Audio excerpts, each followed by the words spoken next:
होगी। आज इख्तिदार तुम्हारे पास है, अरे सत्ता किसी के पास रहने वाली नहीं है। बीजेपी वालों, इंदिरा गांधी भी यही समझती थी कि मैं हूं, मगर इंदिरा गांधी चले गई, दूसरे आते हैं। आज योगी और मोदी यही समझते हैं कि हम हैं तो भारत है। नहीं, भारत इनसे बड़ा है, देश उनसे बड़ा है, संविधान उनसे बड़ा है, और इस देश की जनता इन तमाम नेताओं से बड़ी है। मेरे अजीज दोस्तों और बुजुर्गों, मैं आपसे फिर से अपील कर रहा हूं कि आप मजलिस इत्तेहादुल मुस्लिमीन का साथ दीजिए। आप जानते हैं कि बुढ़ाना में नबी करीम सल्लल्लाहु अलैहि वसल्लम के शान में किसी ने अनाप शनाप बकने की कोशिश की तो क्या कोई लाल टोपी पहनने वाला गया था? कोई लाल टोपी पहनने वाला गया था? यही हरा कपड़ा डालकर जाने वाले मजलिस इत्तेहादुल मुस्लिमीन के लोग, हमारे 19 लोग जेल को गए, मगर हम जब जेल को जाते हैं तो हम बोलते हैं कि ससुराल में गए। और ये तो हजरत यूसुफ अलैहिस्सलाम की सुन्नत भी है। बड़े बड़े लोग जेल को गए और जब जेल से निकले तो बड़े नेता बने, मगर भैया जेल को नहीं जाते। आजम खान जेल को चले गए, अब्दुल्ला जेल को चले गए, मगर भैया नहीं जाएंगे। भैया के बारे में बोलेंगे ले दरी बिछाओ, जवानी कुर्बान। अब मालूम हुआ कि आज रोड शो करने आ रहे हैं। अखिलेश, आपने गलत टाइम लिया यहां पर आने का। अच्छा, मालूम हुआ कि भैया ने कहा कि अब शेर के धार के सामने कुछ नहीं कर पाएंगे, तो कैंसिल कर दिए वो। तो इसका मतलब समाजवादी चुनाव हार चुकी है, मान चुकी है। आप ये बात समझ लीजिए। तो आप 20 तारीख के दिन अपना एक और पतंग के निशान पर बटन दबाएंगे इंशाअल्लाह।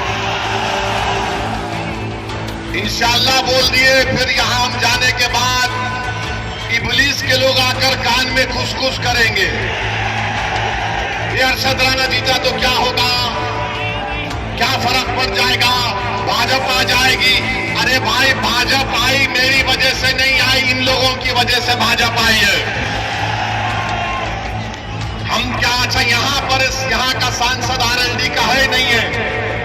आरएलडी का है ना, बिजनौर के। आपने वोट दिया, किसको दिया? आपने आरएलडी को तो वोट नहीं दिया ना? कितनों ने नहीं दिया बताओ? तो आरएलडी बीजेपी जीत जाएगी।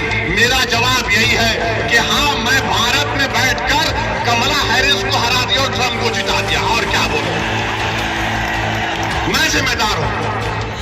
यानी हम यहां पर बैठ जाते नहीं है। ये इनके कांग्रेस के एक नेता बोले हाँ, ओवैसी लड़ता नहीं है, मगर उसकी भाषण का इतना असर होता है कि हम हार जाते हैं। मेरे भाई, ये सब बहाने हैं। कोई जीत हार चुनाव है, कोई जीतेगा तो कोई हारेगा। आपसे हम अपील करने आए हैं कि मुत्तहिदा तौर पर 20 तारीख के दिन आप लोग अपना एक वोट का इस्तेमाल करिए, पतंग के निशान पर बटन दबाइए, उत्तर प्रदेश में मजलिस इत्तेहादुल मुस्लिमीन को मजबूत करिए। आपके पास एक बेहतरीन कैंडिडेट अरशद राणा आपके सामने है, समाजवादी पार्टी के भी उम्मीदवार हैं, उनके परिवार से उनके बड़े लोग यहाँ पर सांसद भी रहे हैं, मगर उन्होंने इस विधानसभा के लिए क्या काम किया आप मुझसे बेहतर जानते हैं।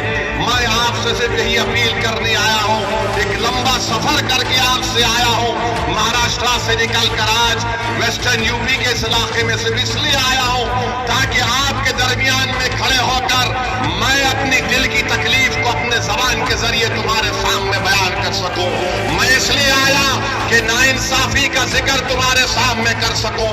मैं इसलिए आपके दरमियान में आया मेरे बुजुर्गों, मेरे गयूर नौजवानों, ताकि हमारी आवाज उत्तर प्रदेश के विधानसभा में गूंजे।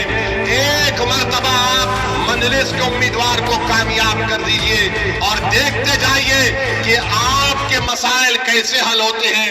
वरना याद रखिए, ये समाजवादी और बीजेपी सिक्के के दो रुख हैं, एक सिक्के के दो रुख हैं। मैं करीब से देख चुका हूं इनको। ये चाहते हैं कि मानते हैं कि मजबूर है, ये कमजोर है, इनको डराओ, ये डर जाएंगे। आपको डरने और घबराने की जरूरत नहीं है। जब दलित समाज का, सुनिए, जब मोदी पार्लियामेंट में खड़े होकर बोलते हैं कि भारत का सबसे बड़ा बैकवर्ड क्लास का नेता मोदी है, अखिलेश कहते हैं कि हम समाजवादी जरूर हैं मगर हमारा परिवार यादव परिवार है, बहुजन समाज है, दलितों की बात करती है, बाबा है, बोलते नहीं है मगर ठाकुरों को प्रमोट करते हैं। हर समाज अपना नेता बना चुकी है और आप लोग सिर्फ सोच रहे हैं कि क्या करें क्या करें। अरे करना कुछ भी नहीं है, उनको देखो, अपने अरशद को कामयाब करो और कुछ भी करना